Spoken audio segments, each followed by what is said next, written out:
എത്ര ചാട്ടമാണെന്നറിയോ ചാടുന്നത്.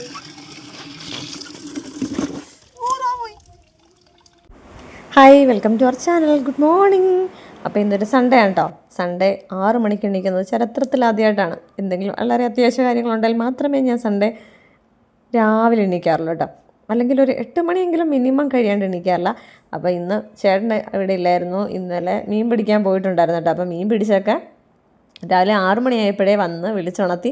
എന്നിട്ട് ചേട്ടനും കാശിയൊക്കെ കിടന്നുറങ്ങി കേട്ടോ. അപ്പം വീട്ടിലെല്ലാവരും ഉറങ്ങും, ഞാൻ മാത്രം എണ്ണീറ്റിരിക്കുന്നത്. എനിക്ക് എന്തോ ചെയ്യണമെന്നറിയാം വയ്യാതെ കുറേ നേരം ഞാൻ എന്നിട്ട് ഫോൺ തോണ്ടി. പിന്നെ ഞാൻ എണ്ണീറ്റ് എൻ്റെ പണികളിലോട്ട് കടന്നു. സൺഡേ അല്ലേ, നമുക്ക് നേരത്തെ പണി ഒതുക്കിയിട്ട് വെറുതെ ഇരിക്കാം എന്നുള്ള ധാരണയിലായിരുന്നു ഞാൻ.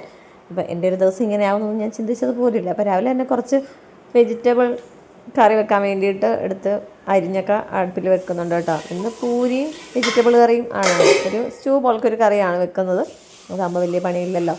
അങ്ങനെ ഞാൻ അതിലേക്ക് അടക്കെ അടുപ്പി വെച്ചിട്ട് നേരെ വെളിയിലോട്ട് ഇറങ്ങി. കഥയൊക്കെ തുറന്നില്ല ഇതുവരെയും. എന്തോ 9 മണി എങ്ങാണ്ടായിട്ടുണ്ട്. കുറച്ച് സമയം ഞാൻ ആടിയും പാടിയൊക്കെ ഇരുന്നപ്പോൾ. പിന്നെ നമ്മുടെ വാഴക്കൊലയൊക്കെ നോക്കി കോഴിയെല്ലാം അഴിച്ചൊക്കെ വിട്ട് അവരൊക്കെ നടക്കട്ടെന്നു അവർ വിളിക്കുന്നുണ്ടായിരുന്നു കേട്ടോ. എന്നും 7 മണിക്ക് വരെ തുറന്നു വിടുന്നതാണ്. അപ്പോൾ ചേട്ടൻ വന്നിട്ട് കുറേ സമയം ഞാൻ അവിടെ ഇവിടെ ഇരുന്നിട്ടാണ് കുറേ സമയം കളഞ്ഞത്. എന്താണ് ഞാനീ പറയുന്നത്?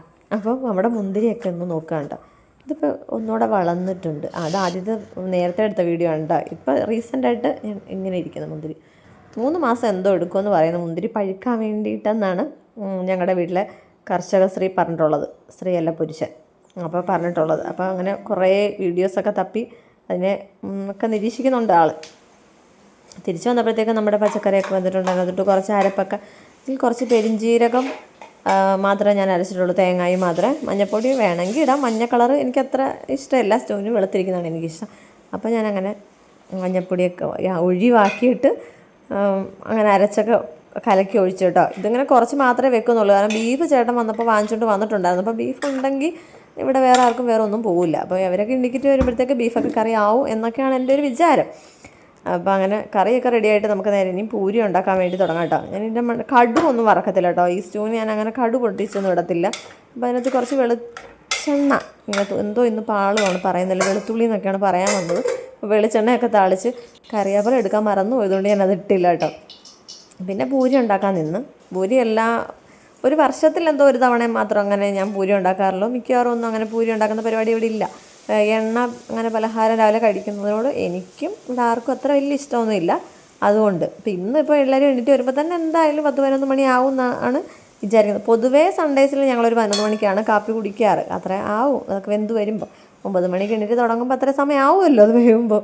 അതുകൊണ്ട് അപ്പോൾ അങ്ങനെ പൂരി അതുകൊണ്ട് എപ്പോഴും എനിക്ക് ശരിയാവത്തില്ല കേട്ടോ ഉണ്ടാക്കുമ്പോൾ. ഞാനിങ്ങനെ സ്ഥിരമായിട്ടൊന്നും ഉണ്ടാക്കാത്തതുകൊണ്ട്. പക്ഷേ ഇപ്രാവശ്യം നല്ലതായിട്ട് അത് പൊങ്ങിയൊക്കെ വന്നിട്ടുണ്ട്, നല്ല സോഫ്റ്റായിട്ടൊക്കെ വന്നിട്ടുണ്ട്.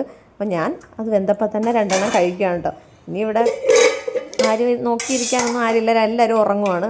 അപ്പോൾ ഞാൻ ഫുഡൊക്കെ കഴിച്ചിട്ട് ബീഫിൻ്റെ പണിയിലോട്ടൊക്കെ കിടന്ന് ബീഫൊക്കെ കഴുകി വെക്കുക, ഉള്ളിയൊക്കെ അരിഞ്ഞ് വെക്കുക എന്നൊക്കെ വിചാരിച്ച് ബീഫ് കഴുകി വെച്ചിട്ട് നോക്കിയപ്പോഴാണ് ഉള്ളി ഇല്ല. അപ്പോൾ ബീഫ് കഴുകി വെച്ചിട്ട് നേരെ ഞാനങ്ങ് കുളിച്ചിട്ട് കടയിൽ പോയി കേട്ടോ. കടയിൽ പോയി സാധനങ്ങളൊക്കെ വാങ്ങിക്കൊണ്ട് വന്നു കഴിഞ്ഞപ്പോഴാണ് പണി അമ്പേ പാളിയത്. കാരണം ഇവിടെ പാറുവിന് സ്കൂൾ അടുത്ത വർഷം 5ലോട്ടാണല്ലോ. അപ്പോൾ സ്കൂൾ മാറുന്നതിൻ്റെ ഭാഗമായിട്ട് ഓരോ സ്കൂളിൽ നിന്നൊക്കെ ടീച്ചേഴ്സ് വരുന്നുണ്ടായിരുന്നു. ടീച്ചേഴ്സ് പോയപ്പോൾ നമ്മുടെ ബന്ധുക്കൾ 2-3 കൂട്ടർ വന്ന്. അപ്പോൾ അവരോടൊക്കെ വർത്തമാനം പറഞ്ഞു വന്നപ്പോഴത്തേക്ക് എൻ്റെ സമയമെല്ലാം പോയി.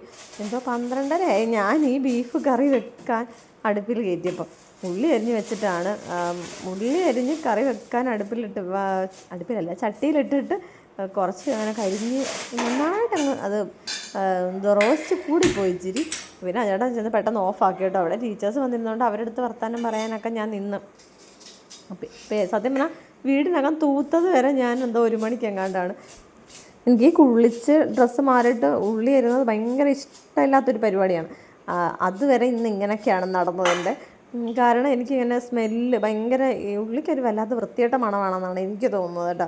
അപ്പോൾ അതിങ്ങനെ ഡ്രസ്സിലൊക്കെ മണക്കും എന്നൊക്കെ എനിക്ക് തോന്നുന്നു. പക്ഷേ ഇന്നിനി എനിക്ക് വേറെ ഒരുപാട് പണികളുണ്ട്. ഇങ്ങനെ കുളിച്ചൊരുങ്ങി നിൽക്കാനൊന്നും പറ്റില്ല. കാരണം മീൻ വരാലും കരട്ടിയും അതൊക്കെ കൊണ്ടുവന്നിട്ടുണ്ട്. അപ്പോൾ അതിനൊക്കെ വെട്ടാനും അതിനൊക്കെ പോകണം. അങ്ങനെയൊക്കെ ഒരുപാട് പണികളൊക്കെ ഉണ്ട്. പക്ഷെ ഞാൻ ഇപ്പോഴത്തെ ഭയങ്കര ചൂട് കൊണ്ടിട്ട് അങ്ങ് രാവിലെ കുളിക്കുകയും ചെയ്തതാണ് കേട്ടോ. അത് കാര്യമായി മനുഷ്യർ വന്നപ്പം അല്ലെങ്കിൽ ഞാൻ എന്നെ കണ്ടിട്ട് പേടിച്ചോടിയായിരുന്നു. അതുകൊണ്ട് അങ്ങനെ ഇപ്പോൾ നമ്മുടെ ബീഫ് കറിയൊക്കെ പറഞ്ഞ കൂട്ടത്തിൽ സെറ്റായിട്ടോ. പിന്നെ കുക്കറിലിട്ട് കുറച്ച് അടിച്ച് ഇപ്പുറത്ത് ഞാൻ മഞ്ഞൾപ്പൊടി ഉപ്പിട്ട് വേവിക്കാൻ വെച്ചിട്ടാണ് ഇവിടെ ഉള്ളിയൊക്കെ വാട്ടിയത്. അല്ലെങ്കിൽ അങ്ങനെ സമയം പോകുമെന്ന് വിചാരിച്ചിട്ട്. ഇനി അത് ചട്ടിയിൽ നിന്ന് കുറച്ച് നേരം വെന്ത് വരണം കേട്ടോ. ഇങ്ങനെ നമ്മുടെ വരാല് കുട്ടന്മാരെയൊക്കെ വെട്ടാനുള്ള തയ്യാറെടുപ്പിലാണ്. ആദ്യം ഞാൻ വെള്ളം മാറിയിട്ട് പല ബക്കറ്റിലൊക്കെ ആക്കി വെക്കാമെന്ന്. പക്ഷേ ചത്തുപോയാലോ എന്നുള്ള പേടി കാരണം ഞങ്ങൾ പിന്നെ കുറച്ച് വെട്ടി അങ്ങ് ഫ്രിഡ്ജ് കയറ്റി വെച്ച്. എനിക്ക് കണ്ടിട്ടൂടെ പേടി വരുന്നതിനൊക്കെ അങ്ങനെ ഞാൻ വെട്ടും. അങ്ങനല്ല ഇങ്ങനെ ഇട്.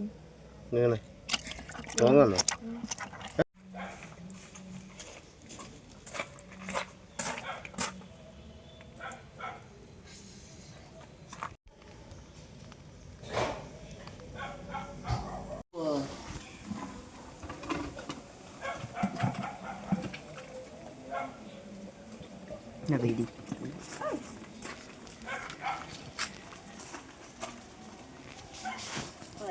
ഒരെണ്ണത്തിനകത്തിനാക്കാനാ ഞാൻ ഈ കണ്ടില്ല. എനിക്കിവിടെ എങ്ങോട്ട് പോയി സാധനം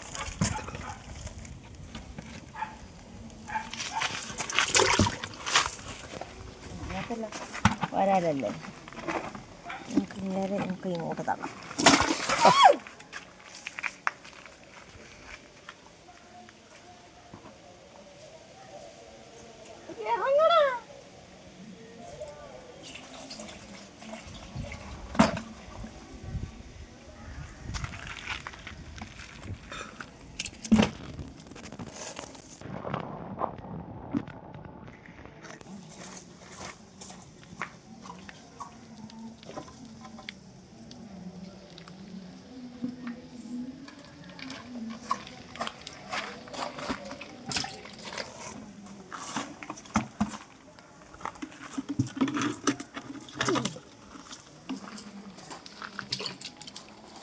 ഇയാളെ കഴിക്കുന്നു.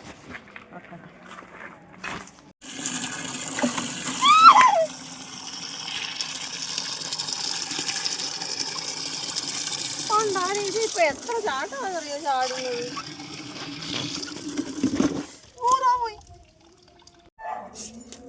അതൊന്നും ഇരിയല്ലേ.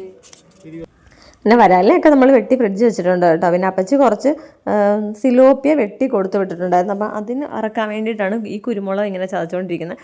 അതിൽ 2 മാത്രമേ നമ്മൾ വെക്കുന്നുള്ളൂ. കാരണം ഇന്ന് വൈകിട്ടൊരു ഹൗസ് വാമിംഗ് ഉണ്ട്. അപ്പോൾ അതിന് പോകണം ഞാനും പിള്ളേരും കൂടെ.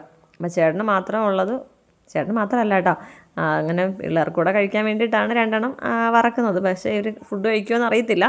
എങ്കിലും അങ്ങനെ 2 ഞാൻ മസാലയൊക്കെ തേച്ച് പറക്കി വെക്കുകയാണ്.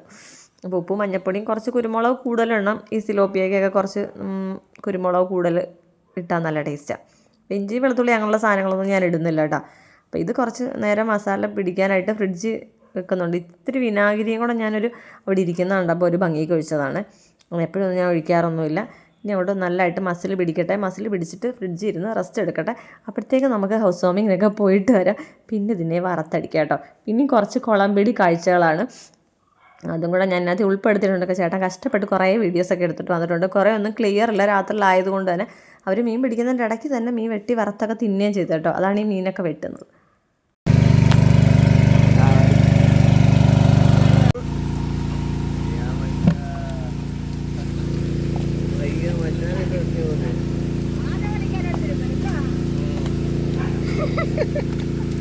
കുഞ്ഞായേ അവനെന്തേ അവഞ്ഞ് വന്നില്ലേ?